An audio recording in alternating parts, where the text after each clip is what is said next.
வங்கக்கடல் பகுதிகள்ல ரெமல் புயல் அப்படின்னு சொல்லி உருவாகிறதா நம்ம ஏற்கனவே சொல்லப்பட்டிருந்தது. நம்மளும் ஒவ்வொரு நாளும் இந்த புயல் பத்தின தகவல வச்சு நம்ம பார்த்துட்டு தான் இருக்கிறோம். இந்த புயல்னால எந்த அளவிற்கு பாதிப்புகள், ஆபத்துகள் தமிழ்நாட்டுல வருமா? வராதா? எந்த மாவட்டத்திற்கு நமக்கு மழை பொழிவு இருக்கு? இந்த புயல் எங்கே கரைய கடக்கும்? அப்படிங்கிற தகவல்லாம் ஒவ்வொரு நாள் நம்ம கேட்டுட்டு தான் இருக்கோம். அப்படி ஒரு வேளை உங்களுக்கு இந்த புயல் பத்தின தகவல் தெரியல அப்படின்னா, முந்தைய வானிலை அறிக்கைய கேட்டு நீங்க பயன்பெற்றுக் கொள்ளுங்க. சரி, இன்னைக்கான மழை பொழிவு எந்த அளவிற்கு இருக்கும்? தமிழ்நாட்டுல மழை முடிய போதா? இன்றோடு கனமழை எல்லாமே முடிவுக்கு வருதா? இல்ல அதி கனமழை தொடர்ந்து இந்த மாதம் முழுவதும் நீடிக்குமா? அப்படிங்கிறதெல்லாம் தெளிவா நம்ம பார்த்துடலாம். தயவு செஞ்சு சப்ஸ்கிரைப் பண்ணுங்க. நெறைய பேர் சப்ஸ்கிரைப் பண்ணாம இருக்கீங்க. புதிதாக பார்க்கிறவங்க மறக்காம சப்ஸ்கிரைப் பண்ணி பக்கத்துல இருக்கக்கூடிய பெல் பட்டன கிளிக் பண்ணுங்க. வானிலை அறிக்கைய கேட்கிறவங்க எல்லாரும் ஒரு லைக்க போடுங்க. நெறைய மாவட்டத்துல மழை வந்திருக்கு. ஒரு லைக்க போடுங்க. இன்னும் சரிவர மழை வராத மாவட்டங்கள், இன்னும் கொஞ்சம் பகுதிகள் ஆங்காங்கே இருக்கு. அந்த மாவட்டங்கள் பத்தியும் இப்ப நம்ம பேசிறலாம். கடைசி வரைக்கும் வானிலை அறிக்கைய கேட்டு பயன்பெற்றுக் கொள்ளுங்க. உங்களுக்காகவே துல்லியமான வானிலை அறிவிப்புகள் ஒவ்வொரு நாளும் நம்ம சொல்லிட்டு இருக்கோம். குறிப்பாக இந்த வங்கக்கடல்ல ரெமல் புயல் அப்படிங்கிறது உருவாகிரும். அதுல எந்த மாற்றமும் இல்ல. இந்த புயல் உருவாகிய பிறகு வடக்கு திசை நோக்கி நகர வாய்ப்புகள் இருக்கு. இந்த புயல் உருவாகி படிப்படியாக வடக்கு திசை நோக்கி நகரக்கூடும். அதன் பிறகு தான் இது ஒரு தீவிர புயலாக மாறுவதற்கான வாய்ப்பு இருக்கு.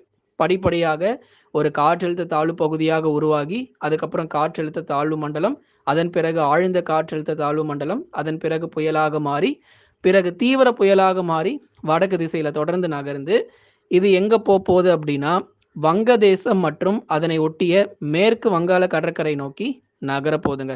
இந்த இடம் நோக்கி தான் இந்த புயல் பொறுத்தவரைக்கும் நகர்ந்து கரை கடப்பதற்கான வாய்ப்புகள் இருக்கு. அதனால எந்த இடம் இது கரைய கடந்தாலும் மிக கடுமையான வெள்ள பாதிப்புகள், அதீத கனமழை 35 சென்டிமீட்டர், 45 சென்டிமீட்டர் என பலத்த மழை கொட்டி தீர்த்துரும்.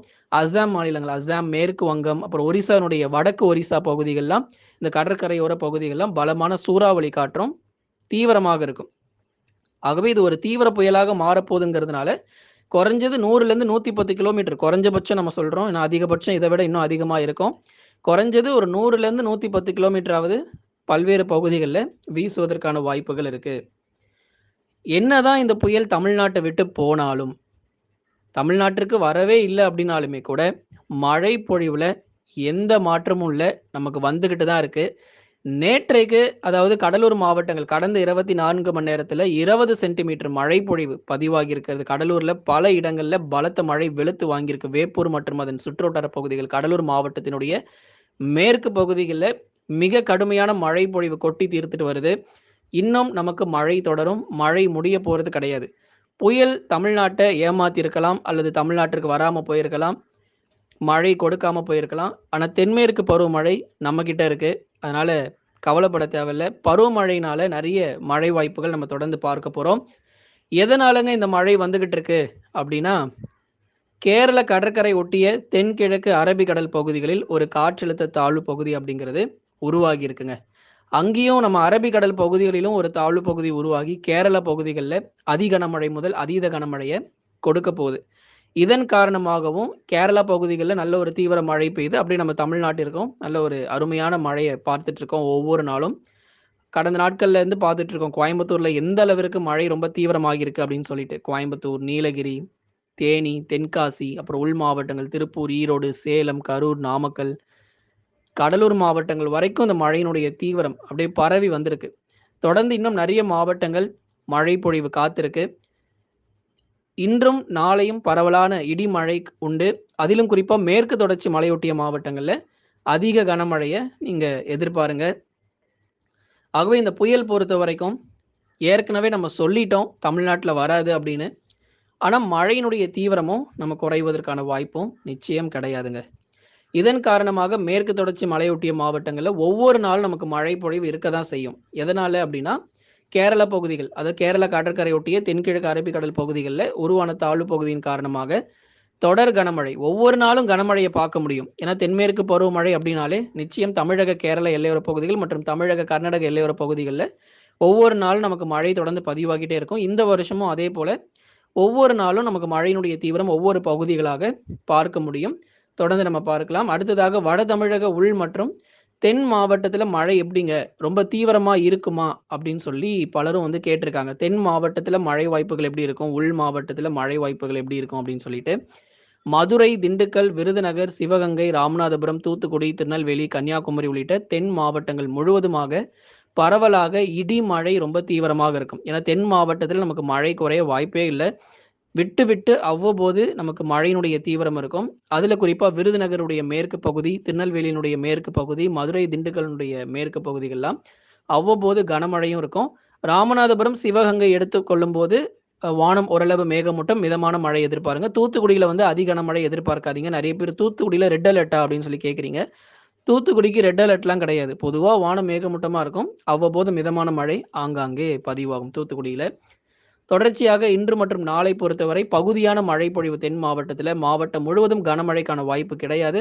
சில இடங்கள்ல மட்டும். ஆனா மேற்கு தொடர்ச்சியில எல்லா இடங்களுக்கும் மழை வாய்ப்புகள எதிர்பார்த்திடலாம். அடுத்ததா நம்ம தொடர்ந்து பார்க்கக்கூடிய மாவட்டங்கள் வட தமிழக உள் மாவட்டங்கள். சேலம், கரூர், நாமக்கல், திருப்பூர், ஈரோடுல கிட்டத்தட்ட நமக்கு போதுமான மழை பொழிவு வந்தாச்சுன்னு தான் நம்ம சொல்லணும். ஏன்னா சேலம் மாவட்டத்திலே கடந்த 24 மணி நேரத்தில 10லிருந்து 14 சென்டிமீட்டர் மழை வரைக்கும் பதிவாயிருக்கு. தீவிரமான மழை. சேலம் நகர பகுதிகள்ல, தாழ்வான பகுதிகள்லாம் ரொம்ப மழைநீர் பொறுத்தவரைக்கும் சூழ்ந்து காணப்பட்டது. கடந்த நாட்கள்ல பார்த்தோம். எந்த அளவிற்கு சேலம் மாவட்டத்தில கனமழை புரட்டி போட்டது அப்படின்னு சொல்லிட்டு. தொடர் மழையாக அடுத்து வரக்கூடிய நாட்களிலும் நமக்கு உள் மாவட்டங்கள்ல விட்டு விட்டு பதிவாகிறதுக்கான வாய்ப்புகள் இருக்கு. அதுக்கப்புறம் திருவண்ணாமலை மாவட்டங்கள். திருவண்ணாமலை, வேலூர், திருப்பத்தூர், ராணிப்பேட்டை இந்த மாவட்டங்கள்ல மழை வாய்ப்புகள் எப்படிங்க? ரொம்ப தீவிரமா இருக்குமா? அப்படின்னு சொல்லி கேட்டிருக்காங்க. திருவண்ணாமலை, வேலூர், திருப்பத்தூர், ராணிப்பேட்டை உள்ளிட்ட மாவட்டங்களிலும் பரவலாக விட்டு விட்டு நமக்கு மழை பொழிய வாய்ப்புகள் இருக்குங்க. அதாவது நமக்கு எல்லா நேரங்களுமே நமக்கு மழை வராவிட்டாலும், ஒரு சில மணி நேரங்களில் மிதமான மழை ஆங்காங்கே வந்து பதிவாகும். அநேக நேரங்கள்ல வானம் ஓரளவு மேகமூட்டமா இருக்கும். இந்த புயல் வந்து ஒரிசாவுக்கு அருகே கரைய கடந்ததுக்கு அப்புறமா படிப்படியா நம்ம தமிழ்நாட்டுல மறுபடியும் நெறைய மாவட்டத்துல மழை பெய்ய தொடங்கிரும். ஆனா, இந்த புயல் கரைய கடக்கிற வரைக்கும் கொஞ்சம் மழையினுடைய தீவிரம் குறைய போது. எல்லா மாவட்டத்திற்கும் மழை வராது. சில மாவட்டங்களுக்கு மட்டும் தான் இனிமே நம்ம மழைய பார்க்க முடியும். இந்த புயல் வந்து ஒரிசா, வடக்கு ஒரிசாக்கு அருகே நம்ம கரைய கடந்ததுக்கு அப்புறமா படிப்படியாக தமிழ்நாட்டுல மழை வாய்ப்புகள் மறுபடியும் அதிகரிக்க தொடங்கிரும். வட தமிழக கடலோர மற்றும் டெல்டா மாவட்டங்கள் பத்தி நம்ம சொல்லணும். சென்னை, திருவள்ளூர், காஞ்சிபுரம், செங்கல்பட்டு, விழுப்புரம், கடலூர், புதுச்சேரி மற்றும் காரைக்கால், கள்ளக்குறிச்சி மாவட்டத்தில் வெயிலின் தாக்கம் அதிகரிக்க வாய்ப்பு இருக்கு. பகல் நேரங்கள்ல சற்று வெயிலுடைய தாக்கம் அதிகரிக்கும். மாலை, இரவு நேரங்களில் பகுதியாக மிதமானதிலிருந்து கனமழை சில இடங்களில் மட்டும் பதிவாகும். மாவட்டம் முழுவதும் இங்கேயும் மழை தீவிரமாக வாய்ப்பில்ல. புயல் வந்து எந்த அளவிற்கு உருவாகி தமிழ்நாட்டை விட்டு வெகு தூரம் விலகி செல்லுதோ, அப்போ நமக்கு படிப்படியாக பகல் நேரங்கள்ல வெப்பநிலையும் அதிகரிக்க தொடங்கிரும். இனி வரக்கூடிய நாட்கள்ல புயல் வந்து விலகி செல்ல செல்ல தமிழ்நாட்டிற்கு வெப்பநிலைங்கிறது பகல் நேரங்கள்ல அதிகரிக்க தொடங்கும். காரணம் ஈரப்பதம் முழுவதையும் அந்த புயல் வந்து உறிந்து கொள்கிறதன் காரணமாக பகல் நேரங்களில் சில மாவட்டங்களில் வெயிலுடைய தாக்கம் கணிசமாக அதிகரித்து காணப்படும். டெல்டா மாவட்டங்களிலும் படிப்படியாக நமக்கு மழையினுடைய தீவிரம் பகுதியாகவே இருக்கும். எல்லா இடங்களுக்கும் மழை எதிர்பார்க்காதீங்க. நாகை, தஞ்சை, திருவாரூர், அரியலூர், பெரம்பலூர், திருச்சி மற்றும் புதுக்கோட்டையில் பொதுவாக வானம் ஓரளவு மேகமூட்டம், ஏதேனும் பகுதியாக சில இடங்களில் மட்டும் மிதமான மழையாக பதிவாகும். கடந்த 24 மணி நேரத்தில் பெய்த மழை அளவு பொறுத்தவரை கடலூர் மாவட்டத்தில் 20 சென்டிமீட்டர் மழைங்க. அதான் வேப்பூர் பகுதிகளில் 20 சென்டிமீட்டர் மழை வந்திருக்கு.